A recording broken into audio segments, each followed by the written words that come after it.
What's up guys? Welcome to Day 187. আজকে আমি তোমাদেরকে একটা ব্যবসার নেম সিলেকশন নিয়ে কিছু গুরুত্বপূর্ণ বিষয় শেয়ার করব। তো চলো শুরু করা যাক। আমাদের মধ্যে এরকম অনেক ব্যবসায়ী এবং উদ্যোক্তারা আছে যারা যখন একটা বিজনেস স্টার্ট করে সেই বিজনেসের নেম সিলেকশন নিয়ে বেশি একটা কেয়ার করে না। তারা জাস্ট ভাবে যে আমি ব্যবসায় ইনভেস্ট করব, মাল কিনবো, মাল বেচবো, সার্ভিস সেল করব, আর দিন শেষে টাকা আমার ঘরে আসবে। একটা বিজনেসকে লং টার্ম রান করতে এবং মানুষের নিকট তার গ্রহণযোগ্যতা পাইতে হলে নেম সিলেকশন কতটা ইম্পর্টেন্ট সেটা তারা জানেই না। বিশেষ করে অনলাইন বিজনেসের ক্ষেত্রে এই জিনিসটা খুবই ইম্পর্টেন্ট। তুমি যখন তোমার বিজনেসের নামকরণ করবা, তোমার সর্বপ্রথম খেয়াল রাখা উচিত যে তুমি তোমার বিজনেসে কোন ভাইবটা আসলে চাচ্ছ।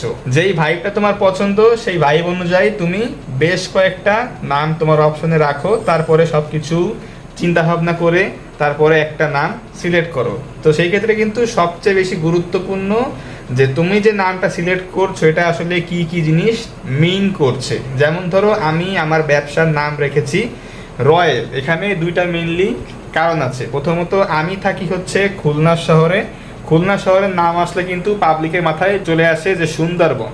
সুন্দরবনে কিন্তু বাঘ অনেক বেশি জনপ্রিয় এবং বাঘ কিন্তু ওয়ার্ল্ড ওয়াইড সব থেকে বেশি ফেমাস কিন্তু তার সেই অ্যাটিটিউড, তার সেই ফিয়ারলেস মাইন্ডের জন্য। আর বাঘের নামটা শুরু হয় কিন্তু রয়্যাল বেঙ্গল টাইগার থেকে। তো সেই রয়্যাল বেঙ্গল থেকে কিন্তু আমি রয়্যালটা নিয়েছি এবং আমি এখানে চাচ্ছি বাঘের সেই কনফিডেন্স ভাইবটা আমি আমার ব্র্যান্ডে বাঘের সেই কনফিডেন্স, সেই ফিয়ারলেস ফ্রিডম মাইন্ডসেটটা, ফ্রিডম দিকটা আমি চাচ্ছি আমার ব্র্যান্ডে তুলে নিয়ে আসতে। আর রয়্যালের কিন্তু আসল অর্থ হচ্ছে রাজকীয়তা, বিলাসিতা। তো আমি কিন্তু সবসময় ড্রিম করে এসেছি যে আমি যেই প্রোডাক্টগুলা রয়্যালে সেল করব সেইগুলা প্রিমিয়াম হবে, ভালো প্রাইস রেঞ্জে হবে, ভালো কোয়ালিটির হবে। তো সবসময় আমি সেই জিনিসটা ভেবে এসেছি।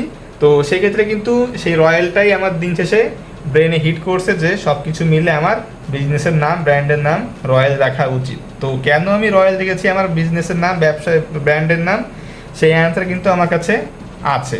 সো তুমি তোমার বিজনেসের যেই নেম সিলেকশন করো না কেন, তোমার সেই অ্যান্সার থাকা লাগবে যে কেন তুমি তোমার বিজনেসের নাম এটা রেখেছো, তার এক্সপ্লেনেশন তোমাকে অবশ্যই দেওয়া লাগবে। সো আমি বলবো যে বিজনেসে নেম সিলেকশন কখনো হুটহাট করে করবা না, সব কিছু ভেবে চিনতে পরেই নেম সিলেকশনটা করবা। কেননা যখন তোমার ব্যবসা একটা বড় পর্যায়ে চলে যাবে, অনেক বেশি জনপ্রিয়তা পাবে, মানুষ কিন্তু তোমার ব্যবসার মাধ্যমে তোমাকে চিনবে। তো এটা কিন্তু খুবই ইম্পর্টেন্ট। তাছাড়াও বিজনেসের নেম সিলেকশন করতে গিয়ে তোমার যদি কোনো নাম খুব বেশি পছন্দ হয়ে যায়, তাহলে আমি বলবো ফার্স্টে ওই নামটা আগে অনলাইনে সব জায়গায় সার্চ করো যে ওই নামে কোনো পেজ আছে কিনা বা কোনো ডোমেইন কি এক্সিস্ট করে কিনা।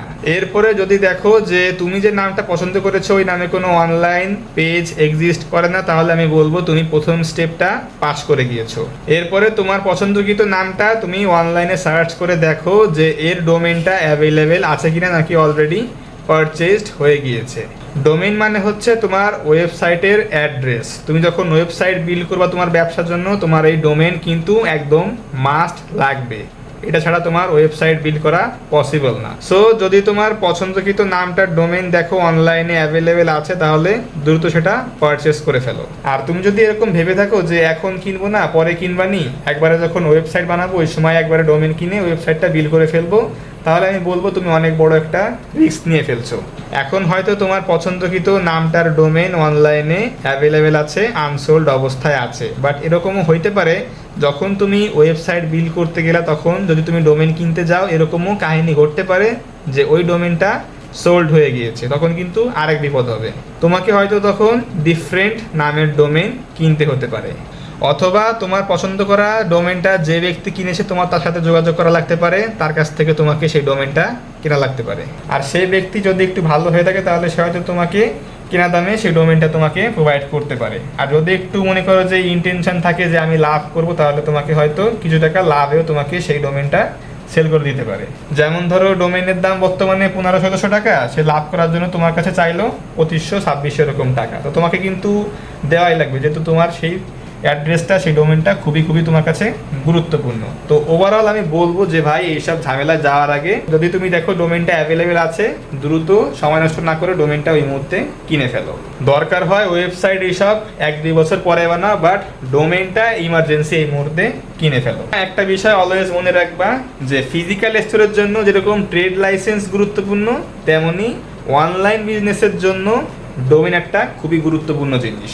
তো গাইস, আশা করি এই ভিডিওটা তোমাদের অনেক বেশি উপকারে এসেছে। স্পেশালি যাদের আসলে কোনো আইডিয়াই নাই যে নেম সিলেকশন কি বা কেন করে, তারা হয়তো এখান থেকে অনেক কিছুই জানতে পেরেছো। তো যদি ভালো লেগে থাকে ভিডিওটা, অবশ্যই আমাকে কমেন্টে জানিও। তো গাইস, ভিডিওটা আজকের আমি এখানেই শেষ করছি। দেখা হচ্ছে ইনশাল্লাহ আগামীকাল। Take care of yourself and আল্লাহ হাফেজ।